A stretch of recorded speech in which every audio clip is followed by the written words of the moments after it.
What's up, you guys? It's Twizzle here, and I'm back with another video. Another one. Yes! Another one. At least I'm trying, eh? I'm trying to stay consistent here with these videos. But the thing is, I've just realized, with the schedule that I have, it actually takes long to edit these videos. So I'll try and stay consistent and post as often as I can. But yes, let's get to it. Today, I want to talk about the 7 baby steps. These 7 baby steps were, laid out or created by Dave Ramsey, who broke them down. And if you don't know Dave Ramsey, he's a radio host in the US or America. And basically, he helps people get through financial stages in their lives. So I'm going to try and break down these baby steps and see how I can relate with them to the context of Africa. So join me as I do this. Anyway, going through this thing, let's go with step number 1. That's save $1,000 in a beginner emergency fund. That's save $1,000. What is $1,000 in rand? Let me just have a look here. Okay, all right, $1,000 is a lot of money. It's a lot of money. All right, not everyone has that kind of money to save when they start out, because when you start out financially, you are not okay. Maybe for many of us, you're not in a very financially capable, stable kind of situation. Your job maybe doesn't pay as well. So basically, for me personally, the way I relate to the $1,000, I think about it like it's in rand. It's like 1,000 rand in your beginner emergency fund. So it's like 1,000 rand just put away in case of anything happening. That's anything small happening. So it can be little things like your earphones not working when you wake up. It may be things like trying to get to somewhere in a rush, in an emergency, like the airport, to work, or to a hospital. It may be like you just fall sick, you feel like a flu, you feel a headache or something, and you need to get like medication very quickly at Clicks or Discount. And yeah, you've got 1,000 rand that you can tap into and use for those little bumps in the road. If you need an umbrella for a rainy day, that's why they call it a rainy day fund. You're at work, it rains, you need an umbrella quickly, you can easily go into your emergency fund and you can get something for those emergency situations. What happens and why I think this is important?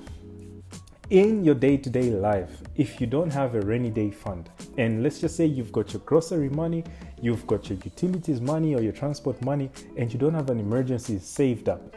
If something happens along the way, you need medication, you need, like I've mentioned, all these things, transport money quickly and so on, you end up using money that you should have used for your groceries and your utilities. And you don't want that because you need to eat. That's why you need your emergency to cover all those little bumps in the road. Anyway, get into the next step. Step number 2 says pay off all your debt except for the house. Pay off all your debt. Debt can be, what can I say? Debt can be a very dangerous thing to carry for a very long time. And in our current scenario, or what's currently happening, especially to the youths, which are my age group and the people that may be listening to this, a lot of youths and a lot of people take up consumer debt, which might be phones, cars, name it, TVs and whatnot. And people take on debt. It might be credits, it might be putting things on, let me just say you finance something instead of buying a TV, but you end up financing it for 24 months or 36 months. Such type of debts can be a very dangerous thing, especially when it comes to bumps on the road in your life, like what happened with the COVID-19, when people lost their jobs and they still had to pay off those debts. So when you do lose your job and circumstances of life happen, the unfortunate thing is that the people that you owe debt do not usually understand. They want their money. They want that money. Bring back that money. So what happens is that even if you lose your job, COVID-19 happens and everyone stays home except the people that are essential workers. Those people that you actually owe want their money, so you still need to pay off your debt. And Now think about this situation. You write down what your income is and what your expenses are, and then take out your income and see what those expenses would be without your income. That is when it all just looks, the problem becomes magnified, because let's just say, for instance, you've got in your month, you've got expenses worth, let me just say 15,000 with your car debt, you've got your mortgage, you've got your phone debt, you've got all these debts that are there. And then you've got an income, let's just say, of 20,000 for some people that are lucky and so on.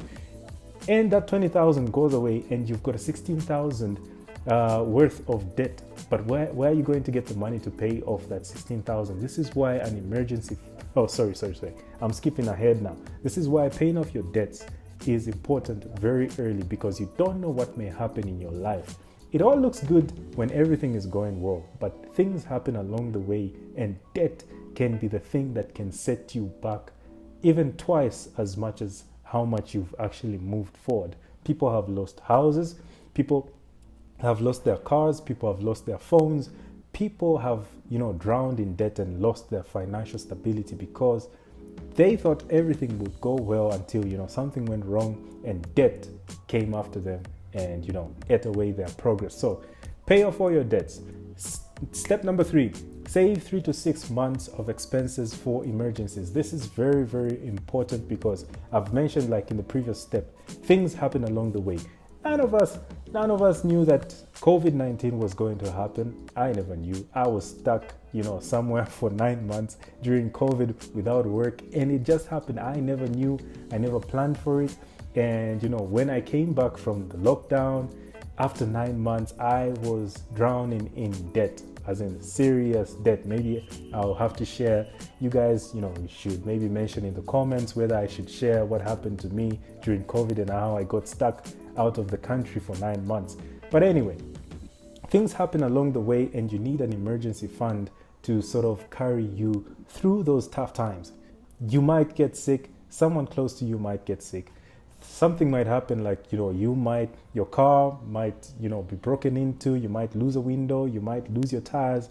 Anything can happen along the way. Things just tend to happen, in life. We don't plan for it. No one wants to have a bad day in life, but bad days or bad seasons tend to just happen in life. And it's normal. That's how life is. There are tough times, there are good times, there are times when we laugh, there are times when we cry.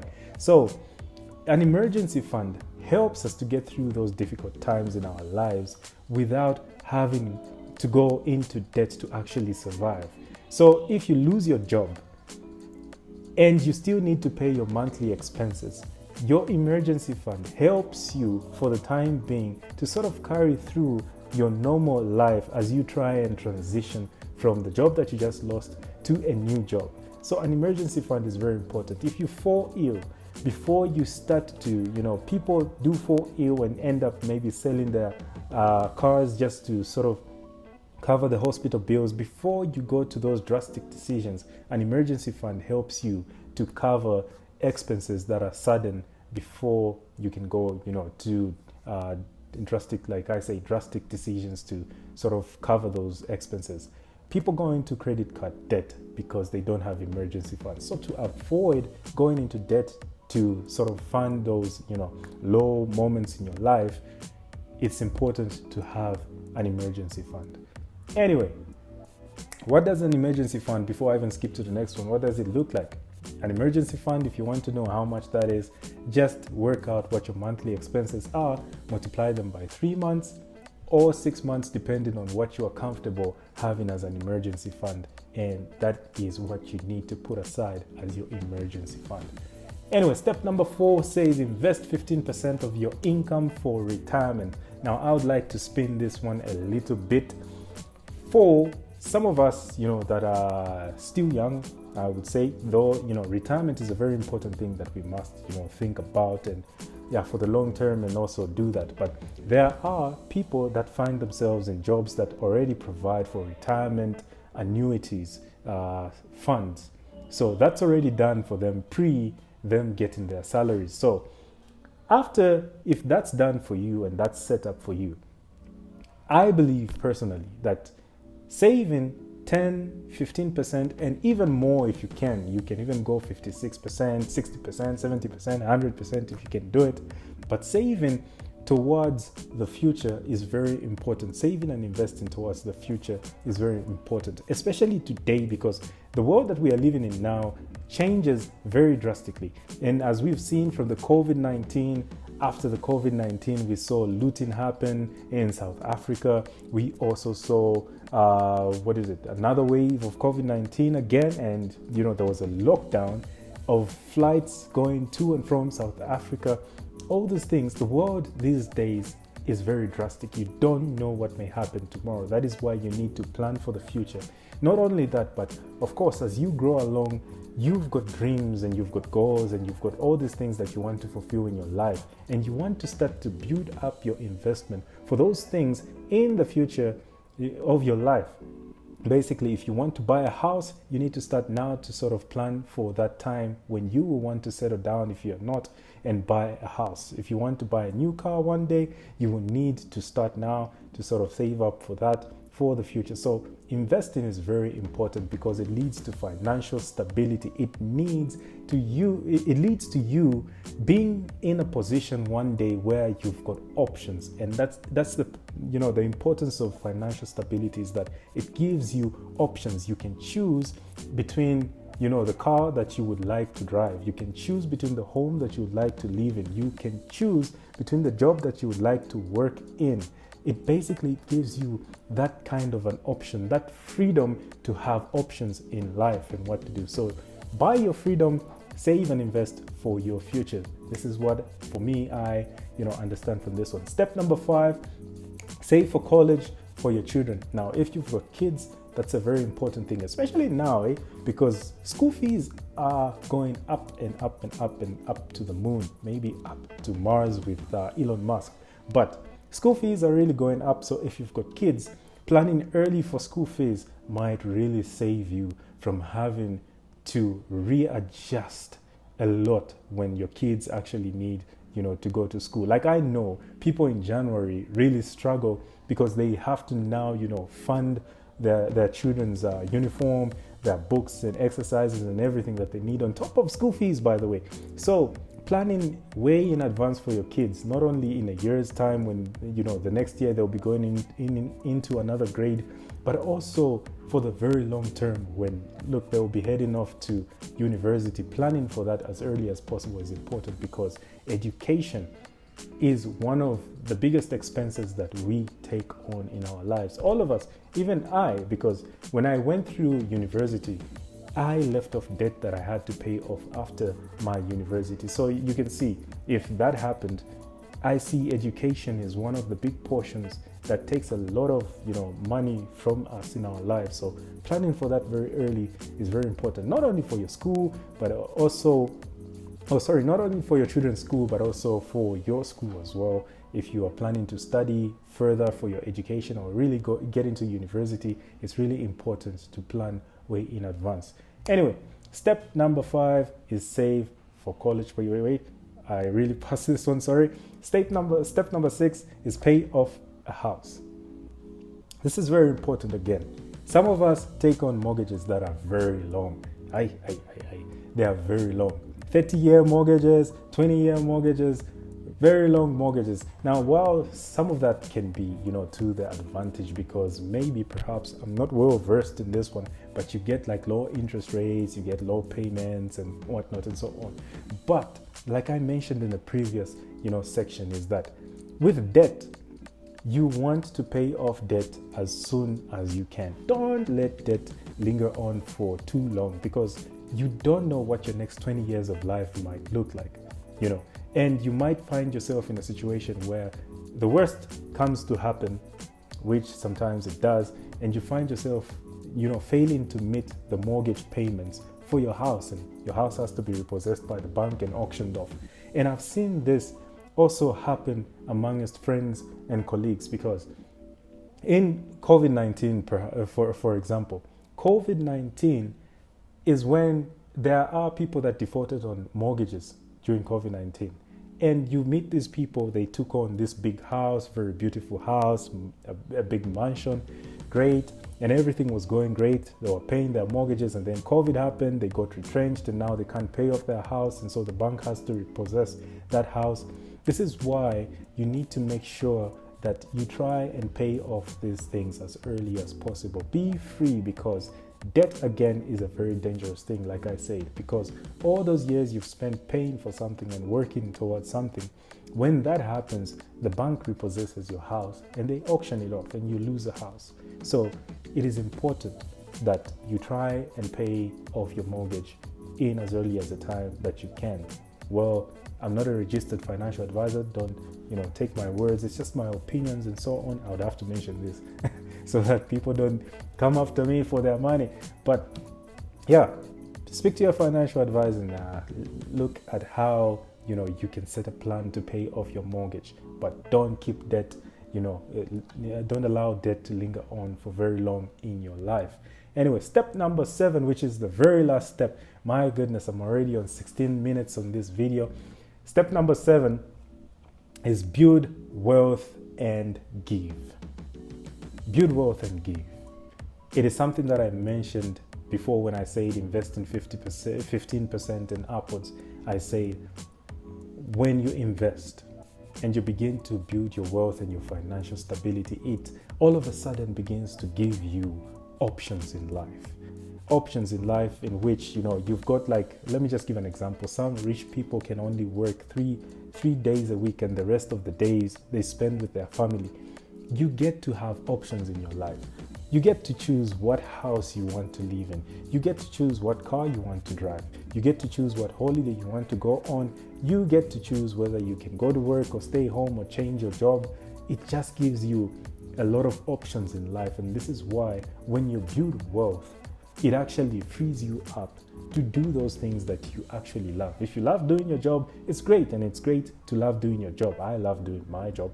But when you build wealth, it gives you that freedom to actually bring or express your being or your ideology into the world. So your ideology, let's just say when we talk about giving, if you love animals, it gives you that opportunity to actually give or donate to a place that supports or a place that keeps animals or rescues animals and so on. If you love kids and children, it helps you to sort of support and donate to places that offer, maybe that are keeping orphans, that are feeding orphans and are going on feeding schemes for the needy and for children. So it just gives you that freedom to actually be, let me just say, expressive of who you are, what legacy you want to leave in the world, and yeah, sort of that. And building wealth is very important because it allows you to shape